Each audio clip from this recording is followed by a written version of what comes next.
Nous sommes le 12 août 2021 dans la marina d'Al Ray à Los Angeles. Frédéric James salue de la main sa famille et ses amis venus assister à son départ. Il est debout à la barre du Tritteria, un albergue 30 de 1965 qu'il a parfaitement préparé pour son tour du monde en solitaire. Il ne le sait pas encore, mais dans quelques jours, il va être victime d'une avarie qui pourrait lui coûter la vie. C'est l'aventure qu'il a vécue que je vais vous conter aujourd'hui.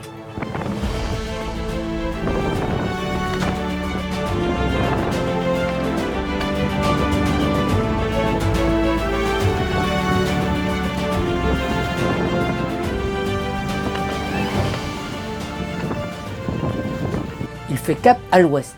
Devant lui, les îles hawaïennes où il compte faire sa première escale au port d'Hilo. La routine s'installe rapidement. Le bateau se comporte vaillamment face à la mer et au vent. Le régulateur d'allure barre parfaitement le voilier et James est serein. Il sait que dans quelques jours, il touchera les alizés et que c'est poussé par un vent régulier qu'il atteindra les îles. Le 26 août au matin, les alizés sont là. Ils soufflent force 4 à 5 Beaufort de 3 quarts arrière. Poussé par le vent et une mer de 2 mètres, le Tritteria peine à garder son cap. James désengage son régulateur d'allure et prend la barre pour essayer de faire en sorte que le Tritteria se stabilise sur sa route. Mais il continue de zigzaguer. Même en tenant compte de la difficulté habituelle du Tritteria pour garder son cap dans ces conditions de mer, il est certain que quelque chose ne va pas. Soudain, la barre devient molle dans sa main. Le bateau monte doucement au vent, puis il n'y a plus aucun bruit.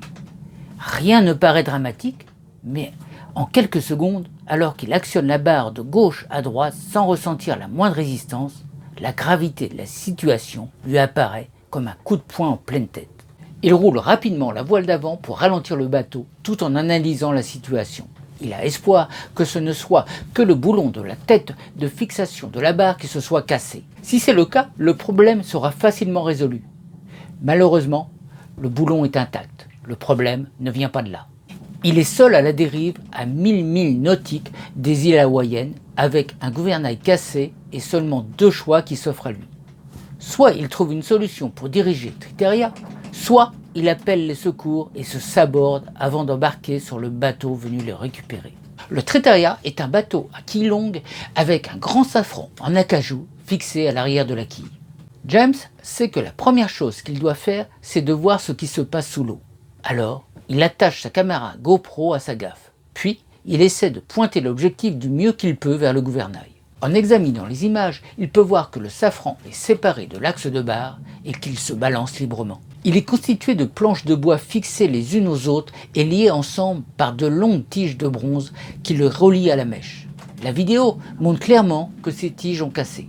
La situation est maintenant claire. Il doit se mettre à l'eau et essayer de fixer le safran pour éviter que celui-ci ne subisse d'autres dommages.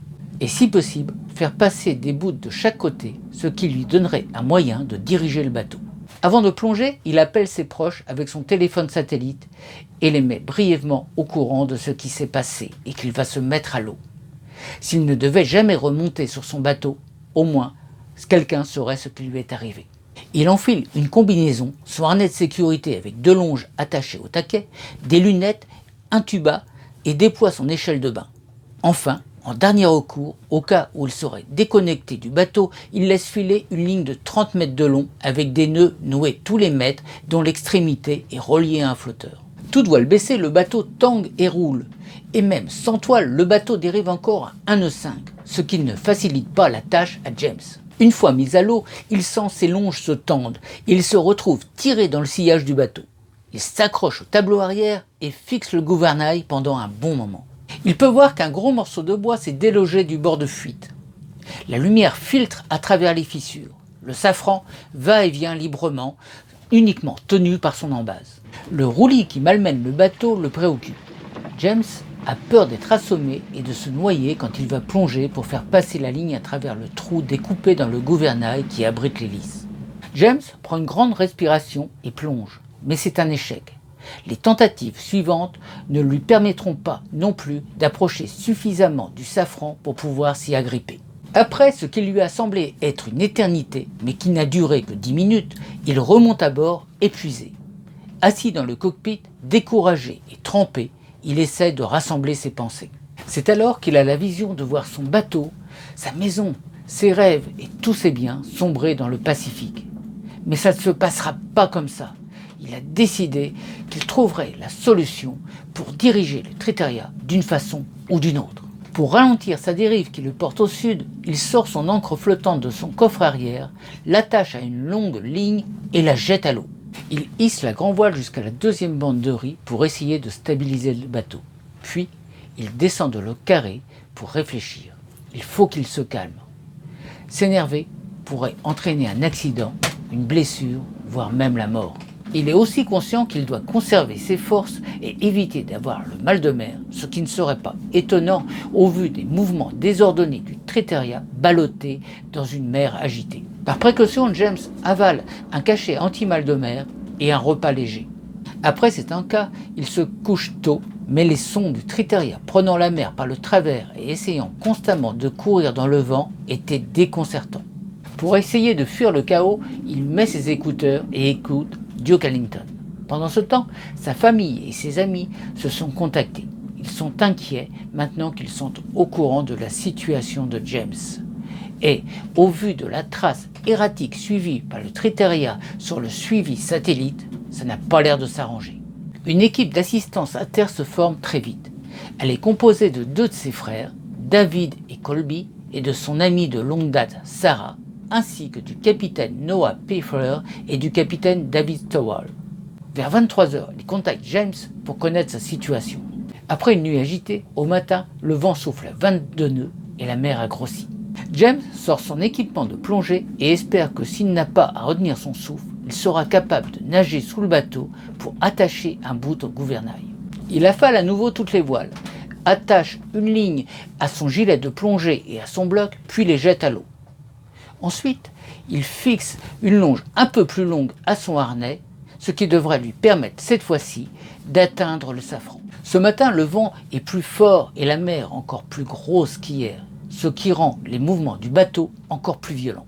James se laisse glisser au bout de sa longe et est immédiatement tiré derrière le bateau.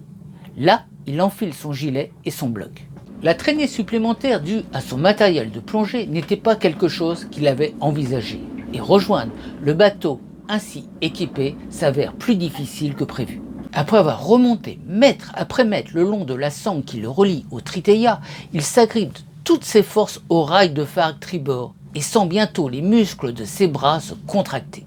Un sentiment de peur l'envahit à la pensée de ne pas pouvoir remonter à bord. Il se délaisse rapidement de son équipement de plongée et lutte de toutes ses forces pour rejoindre l'échelle de coupée. Une fois sur le pont, il utilise ses dernières forces pour remonter son matériel à bord, avant de s'écrouler dans le cockpit. Sa deuxième nuit à la dérive au gré des vents et des vagues est similaire à la première. Et le nouveau jour qui se lève n'apporte aucune amélioration aux conditions météorologiques de la veille. Dans ces conditions, il n'est pas question d'essayer de plonger à nouveau. Dépité, il décide d'essayer la suggestion faite la veille par ses amis, les capitaines Pfeffer et Stowell. L'idée consiste à diriger le bateau à l'aide de l'ancre flottante. James n'avait jamais entendu parler de cette technique auparavant, mais celle-ci semble être son seul espoir désormais. Il a trouvé son ancre flottante dans les poubelles d'une marina à Los Angeles avant son départ, et il a bien failli s'en débarrasser pour faire de la place dans les coffres du Triteria. Mais finalement, il l'a gardée en vue de la navigation vers l'Alaska depuis Hawaï. Ayant déjà fait du convoyage dans le nord du Pacifique, il sait à quel point la mer peut devenir grosse sous ces latitudes. Les capitaines Stowell et Pfeffer lui ont envoyé toutes les instructions sur la manière de procéder. La première chose à faire, c'est de fixer des poulies sur le rail de phare de chaque côté du bateau. Passer dans chacune d'elles une haussière d'une trentaine de mètres, en relier une extrémité à l'ancre flottante et l'autre au winch. Et pour finir, il faut plonger l'ancre flottante à l'arrière du bateau.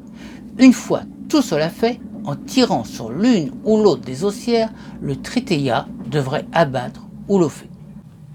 Après une bonne demi-heure de mise en place du dispositif, James déploie l'ancre flottante. Celle-ci traîne maintenant derrière le bateau. James tire sur l'haussière de droite, puis sur celle de gauche, mais rien ne se passe. C'est un échec. Pire encore, une des haussières s'est prise dans la girouette du régulateur, menaçant d'endommager celui-ci. Le capitaine Stovall, mis au courant du problème, lui a envoyé un texto lui suggérant de fixer le tangon de Spinnaker latéralement sur le pont contre le balcon arrière et de faire passer les haussières dans les mâchoires de chaque côté, ce qui les éloignera du régulateur, et également d'ajouter un morceau de chaîne ou de poids à l'extrémité de l'ancre flottante pour essayer de l'immerger davantage. Aussitôt, James fixe le tangon et ramène l'ancre à bord, attache un poids de plongée à l'œillet de celle-ci avant de la rejeter à la mer.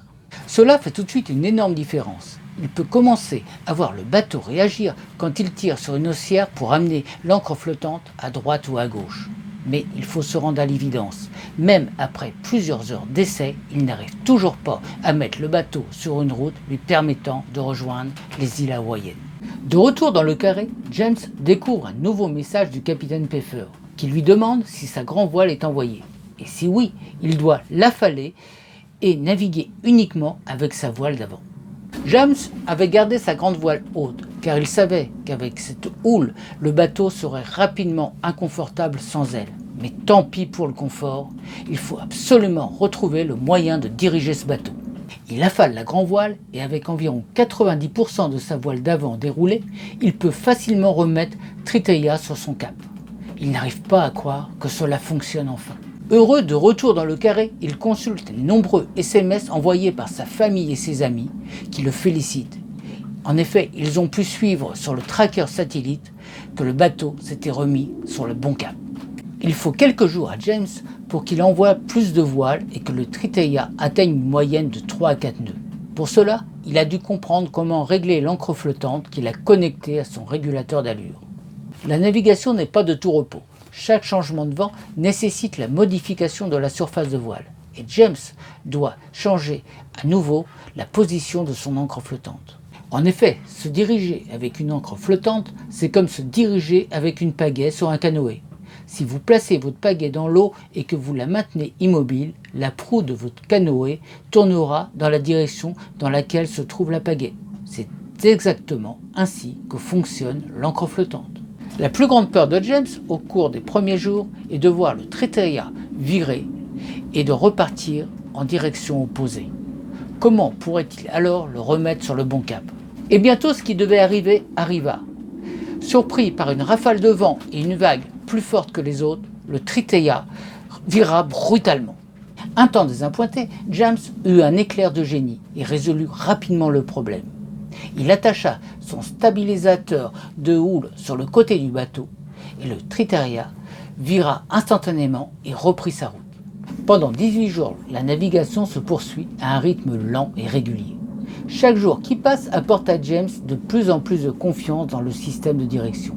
Il peut se détendre et reprendre ses routines habituelles de navigation océanique. Alors que les jours se transforment en nuit, suivis de magnifiques levées de soleil, la vie en mer donne souvent l'impression que le temps s'est arrêté. Mais soudain, à l'approche de la Terre, les rêves s'envolent et la vie reprend son cours, comme ce 12 septembre où, après 31 jours de mer, James repère l'île de Molokai et hurle de joie jusqu'à en avoir mal à la gorge. Pour la première fois depuis que le gouvernail est tombé en panne, il sait que tout ira bien. Cependant, il n'est pas encore tiré d'affaire. Les canaux entre les îles créent des goulots d'étranglement où les vents et les courants peuvent être extrêmement violents. Heureusement, James arrive en plein jour avec des alizés très légers et une longue houle de 3 mètres, ce qui est relativement peu pour Hawaï. Mais avec un gouvernail cassé, il est nerveux à l'idée d'approcher de l'île sans assistance. À l'entrée du canal Kauai qui sépare les îles d'Oahu et de Molokai, il appelle les autorités pour demander un remorquage. Mais on lui répond qu'il n'y a aucun remorqueur de disponible. James démarre le moteur et tente de faire route avec son système de direction de fortune. Et c'est avec soulagement qu'il constate que cela fonctionne parfaitement. Il peut donc faire route pour contourner l'île d'Oahu. Dès que son téléphone capte un réseau, il envoie un message au capitaine Mike Larose, qui est propriétaire d'un club de plongée à Honolulu, et il lui fait part de la situation. Celui-ci lui transmet les coordonnées d'un mouillage au large de Waikiki, où James pourra attendre la venue du bateau du capitaine. En fin d'après-midi, James aperçoit le bateau à moteur du club de plongée qui fait cap sur lui. Quelques minutes plus tard, il se met à couvre du Triteia. À son bord, après avoir débarqué les derniers clients, toute l'équipe est venue pour l'accueillir et le remorquer. Le remorquage jusqu'au port d'Honolulu se passe sans problème et c'est au coucher du soleil que James descend du Triteia pour la première fois depuis un mois après 2300 milles de navigation. Ses jambes sont tremblantes et son cœur bat la chamade. Il s'allonge sur le quai, soulagé et incrédule. Il lève les yeux vers le ciel au-dessus de Honolulu et il remercie Neptune de l'avoir accompagné dans son premier passage océanique en solitaire. James a repris sa navigation autour du monde. Il a fait route vers l'ouest et se trouve actuellement en Nouvelle-Zélande. Si vous voulez le retrouver, il partage ses aventures sur sa chaîne YouTube Sailing Triteia. J'ai laissé les coordonnées en description. D'ailleurs, beaucoup d'illustrations de cette histoire sont tirées d'un de ses films et je le remercie. Et je vous retrouve tout de suite pour faire le bilan de cette histoire. Juste une petite pause pour me permettre de souffler un peu. J'en profite pour vous signaler que nous avons fait 2 enquêtes sur les causes possibles de casse de safran. La première, c'est sur les risques de rencontrer un ovni. Et la seconde, sur les interactions avec les orques. Je vous mets les liens en haut. Et voilà, on se retrouve là, dans le carré, parce que dehors, il pleut, c'est toujours la tempête. D'habitude, on préfère être dehors, essayer de vous montrer des beaux paysages. Bon, mais là, on est confiné à l'intérieur. Alors, particularité de ce bilan, c'est qu'il va se faire en 2 parties. Aujourd'hui, on va parler, bien décortiquer tout ce qui s'est passé dans l'histoire. Et puis, en deuxième partie, ça sera une deuxième vidéo. On va être en mer, on va essayer de tester le système mis en place par James. C'est un système qui paraît assez intéressant, donc on va voir s'il est fiable, si on peut vraiment s'en servir. Alors, premier point sur ce bilan, pourquoi le safran du bateau a cassé? C'est quand même un bateau ancien avec une quille longue, c'est-à-dire que le safran est particulièrement bien protégé derrière la quille longue. Alors, qu'est-ce qu'il est bien pu se passer? Quand on a relevé le bateau à Honolulu, James s'est aperçu qu'en fait, il avait heurté certainement un ovni parce qu'il y avait des traces de peinture sur le safran. Donc, ça y est, on sait, la casse du safran, c'est dû à un ovni. Deuxième point abordé par James lors de son bilan, c'est est-ce qu'il devait se mettre en danger pour essayer de plonger et aller réparer ce safran? Aujourd'hui, si c'était à refaire, il ne le referait pas. Il a risqué sa vie 2 fois, il s'est senti vraiment très très en danger. Et la mer était agitée, le vent était fort. Il a failli se cogner plusieurs fois, être entraîné loin derrière le bateau, pas pouvoir remonter, pas avoir la force de se tirer en avant. Donc il a eu très peur dans cet épisode-là. Donc pour lui, si c'était à refaire, il ne replongerait pas. Au niveau des conseils, de l'expérience des marins qui l'ont déjà fait, si on a à plonger, plutôt attendre une mer très calme, éviter la houle où le bateau peut vous retomber dessus. Si possible, être à plusieurs, c'est-à-dire si on est 2, un reste sur le bateau, surveille et peut récupérer l'équipier qui est à l'eau. Et mieux encore, c'est si on est 3, c'est 2 se mettent à l'eau, un surveille celui qui descend sous la coque pour réparer et un autre est sur le pont et peut aider les 2 autres. Alors James soulève un autre point dans son bilan, c'est le fait qu'il avait un régulateur d'allure à bord. Alors il a été déçu d'une part par l'utilisation de ce régulateur d'allure parce qu'il était censé pouvoir remplacer son safran en cas de casse. C'était un régulateur d'allure Saimat, c'est un régulateur d'allure qui a une pale assez importante qui permet de barrer théoriquement seul, sans safran. Mais il s'est trouvé particulièrement inefficace dans ces conditions de mer. Il ne pouvait pas s'en servir. Donc ça, c'était un mauvais point pour lui. Mais par contre, il a été suffisamment puissant pour pouvoir régler les drosses qui reliaient l'ancre flottante à son régulateur d'allure, ce qui lui a permis de pouvoir quand même tenir un cap relativement bon pour rejoindre les îles hawaïennes. Donc ça, c'était bien. Il a pu quand même continuer une fois qu'il a trouvé le réglage continuer à se reposer, pas être obligé de régler toutes les 2 minutes son encre flottante, et ça c'était plutôt pas mal. Alors je sais qu'aujourd'hui il y a des types de régulateurs d'allure, genre Hydrovan ou autres, qui paraissent beaucoup plus efficaces que son vieux régulateur d'allure. Donc si des fois certains d'entre vous ont eu des expériences avec ce type de régulateur, bon, je serais très intéressé qu'ils partagent leur point de vue, leur expérience par rapport à l'utilisation de ce régulateur. Enfin, le dernier point de ce bilan, et non des moindres, c'est l'utilisation de l'encre flottante pour diriger son bateau.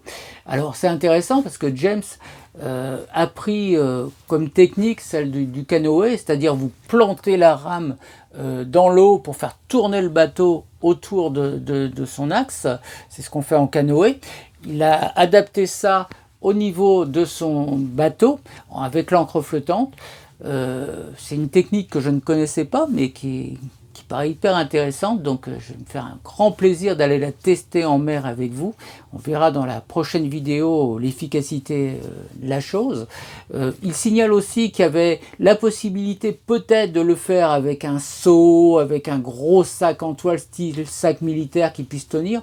Bon, ça j'ai des doutes sur la longévité du matériel, hein, parce qu'un seau traîné avec la force du bateau, ça me paraît un peu léger. Donc, pourquoi pas, à voir. Peut-être sur une courte distance, ça peut être utilisable avec un temps relativement maniable, peu de vent. Ça peut peut-être avoir. Enfin bon, il le signale dans son rapport d'accident, donc ça peut peut-être être attesté. Voilà, en tout cas, j'ai hâte de vous retrouver dans la prochaine vidéo pour pouvoir tester ce système. En attendant cette vidéo, n'oubliez pas de vous abonner, d'appuyer sur la petite cloche pour être prévenu quand elle va sortir. Bien sûr, partagez, likez, et si vous voulez nous aider, si vous trouvez notre travail intéressant, je vous envoie vers notre page Patreon. En attendant de vous retrouver, je vous souhaite à tous de belles navigations et je vous dis à bientôt.